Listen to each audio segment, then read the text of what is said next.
नमस्कार, स्वागत है आपका न्यूज 19 में। मैं पुलकित सक्सेना आप लोग के साथ। आइए एक नजर डालते हैं राजधानी जयपुर की ओर। आपको बता दूं कि राजस्थान के अंदर आज राजधानी जयपुर में धुंध सुबह से ही देखने को मिल रही है। इसी के साथ आपको बता दूं कि ठंडी हवाओं के साथ साथ धुंध का दौर भी शुरू हो चुका है। साथ ही साथ इसी के चलते मौसम में भी अब परिवर्तन देखने को मिला है, जिसके चलते आम जनता अब शॉल और जैकेटें भी निकालती हुई नजर आ रही है। राजधानी जयपुर के अंदर मौसम में आ रहे बदलाव के कारण अब धुंध का दौर भी शुरू हो गया है। मंगलवार यानी आज राजधानी जयपुर में सुबह सुबह धुंध में लिपटी हुई नजर आई है। सुबह करीब 8:30 बजे तक शहर में धुंध छाई रही। वहीं सर्दी भी अब अपना असर दिखाती हुई दिखाई दे रही है। सुबह सुबह सर्दी के कारण सड़कें, आम दफ्तर कम हो गई, लेकिन वहीं रात 8 बजे बाद भी सर्दी का ठीक ठाक सा एहसास होने लग गया था। जयपुर में मंगलवार की सुबह करीब 6 बजे अच्छी खासी धुंध देखी गई है। धुंध का ज़्यादा असर बाहरी इलाकों में था, वहीं शहर के अंदरूनी हिस्सों में इसका अच्छा खासा असर भी देखने को मिल रहा था। धुंध के कारण विजिबिलिटी काफ़ी कम रही।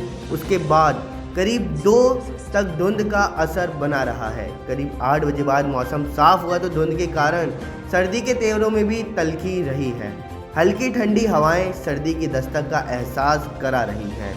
इसके कारण कुछ लोग शॉल में लिपटे हुए नजर आए तो दुकानों के खुलते समय में बदलाव आ गया। दुकानदार भी अब नियमित समय से आधा पौन घंटा देरी से दुकानें खोलते हुए नजर आए हैं। राजधानी जयपुर से बड़ी खबर सामने आ रही है। आपको बता दूं कि जयपुर ग्रेटर नगर निगम में भारतीय जनता पार्टी की मेयर चुनी गई है। जी हां, बड़ी खबर हम आप तक पहुंचा रहे हैं कि जयपुर ग्रेटर के अंदर नगर निगम में भारतीय जनता पार्टी की मेयर को चुन लिया गया। साथ ही साथ आपको बता दूं भाजपा की प्रत्याशी सौम्या गुर्जर ने जीत हासिल की है। साथ ही आज सुबह मेयर के लिए वोटिंग हुई, जिसमें कुल 150 वोट डाले गए हैं। आप तक बड़ी खबर हम पहुंचा रहे हैं कि 150 वोट डाले गए, जिनमें से सौम्या गुर्जर को 97 वोट मिले हैं। साथ ही साथ कांग्रेस की प्रत्याशी दिव्या सिंह गुर्जर को 53 वोट ही मिल पाए। इससे जीत की आधिकारिक पुष्टि भी कर दी गई। जयपुर हेरिटेज मेयर चुनाव को लेकर के बड़ी खबर सामने आई है। आपको बता दूं कि मुनीश गुर्जर बनी है जयपुर हेरिटेज की मेयर। जी हां, बड़ी खबर हम आप तक पहुंचा रहे हैं कि जयपुर हेरिटेज मेयर चुनाव के नतीजे सामने आ चुके हैं। मुनीश गुर्जर को जयपुर हेरिटेज में मेयर बनाया गया है। साथ ही साथ आपको बता दूं कि मुनीश गुर्जर को 56 वोट मिले हैं। जी हाँ, बड़ी खबर हम आप तक पहुंचा रहे हैं कि मुनीश गुर्जर को 56 वोट मिले हैं। साथ ही साथ उनकी प्रतिद्वंदी कुसुम यादव को 44 वोट ही मिल पाए। मुख्यमंत्री अशोक गहलोत दुष्कर्म के मामलों में अब थाना गाजी मॉडल अपना करके तेज गति से जांच कर पीड़ित को न्याय दिलाने का निर्देश दिया है। महिला बाल सुरक्षा और सशक्तिकरण को लेकर के हुई वेबिनार में सीएम ने दुष्कर्म के मामलों में थाना गाजी मॉडल पर जांच करने को कहा। साथ ही सीएम ने कहा कि थाना गाजी रेप मामले में 4 आरोपियों को सजा हो चुकी है, उन पर जुर्माना भी लगा दिया गया। हमें रेप की घटनाओं पर थाना गाजी मॉडल पर ही काम करना होगा ताकि पीड़ित को जल्द न्याय मिल सके। राजस्थान में चल रहे गुर्जर आरक्षण आंदोलन के 10वें दिन भी समाधान नहीं हो पाया है। आंदोलनकारी अपनी मांगों को लेकर के अभी तक दिल्ली मुंबई रेलवे ट्रैक पर जमे हुए हैं।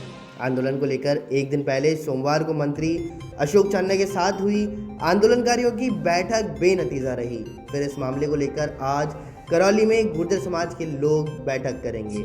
रेलवे ट्रैक बाधित होने के कारण इस मार्ग की ट्रेनों को डाइवर्ट करने का सिलसिला भी जारी है।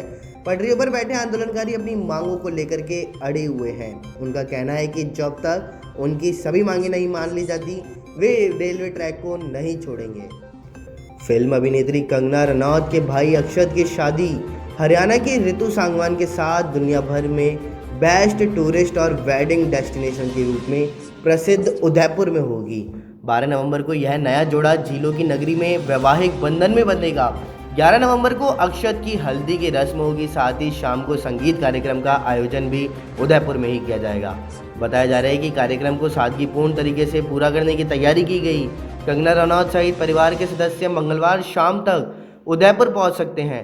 कंगना रनौत उदयपुर आने के साथ ही तैयारियों में दिखेंगी। साथ ही कंगना रनौत के हाल ही में महाराष्ट्र सरकार से विवाद में आने के बाद उनकी सुरक्षा की भी पूरी तैयारियां की गई हैं।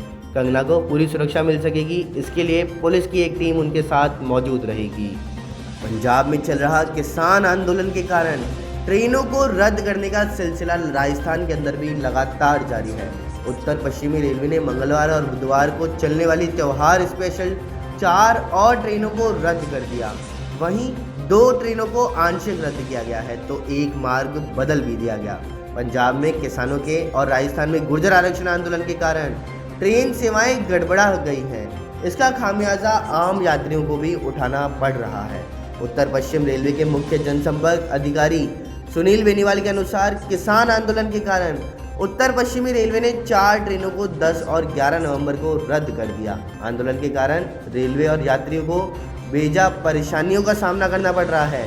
त्योहारी सीजन होने के कारण लोगों को ज़्यादा परेशानियां हो रही हैं। जब तक ये आंदोलन जारी रहेगा तब तक ट्रेनें प्रभावित होती रहेंगी। इससे पहले भी आंदोलन के कारण ट्रेनों को रद्द और डाइवर्ट किया जा चुका है। अशोक गहलोत ने कोरोना और शुद्ध के लिए युद्ध अभियान की प्रगति की समीक्षा की है। सीएम ने अफसरों से कहा है कि त्योहारी सीजन और सर्दी के मौसम को देखते हुए कोविड-19 को लेकर के किसी भी तरह की कोताही नहीं बरती जाए। सीएम ने स्वास्थ्य विभाग को कोरोना संक्रमण रोकने में पूरी मुस्तैदी के साथ कार्य करने के लिए निर्देश दिए हैं। उन्होंने यह भी कहा कि कोरोना संक्रमण की शुरुआत से ही राजस्थान सरकार द्वारा उठाए गए कदमों से मिली कामयाबी को बरकरार रखते हुए सोशल डिस्टेंसिंग, मास्क लगाने, अधिक भीड़ एकत्रित नहीं करने जैसे उपायों पर पूरा फोकस रखा जाए। सीएम ने यह भी कहा कि कोरोना पॉजिटिव मरीजों की हिस्ट्री का पता लगाकर वे जिन लोगों के संपर्क में आए हैं उनकी टेस्टिंग की जाए। किसी परिवार में एक व्यक्ति के पॉजिटिव आने पर परिवार के सभी सदस्यों का कोरोना टेस्ट किया जाए। पोस्ट कोविड लक्षण वाले मरीजों की निगरानी के लिए विशेष चिकित्सकों की टीम भी बनाई जाएगी। उन्होंने टेस्टिंग क्षमता का पूरा उपयोग करते हुए अधिक से अधिक लोगों के सैंपल टेस्ट करने के निर्देश भी दे दिए।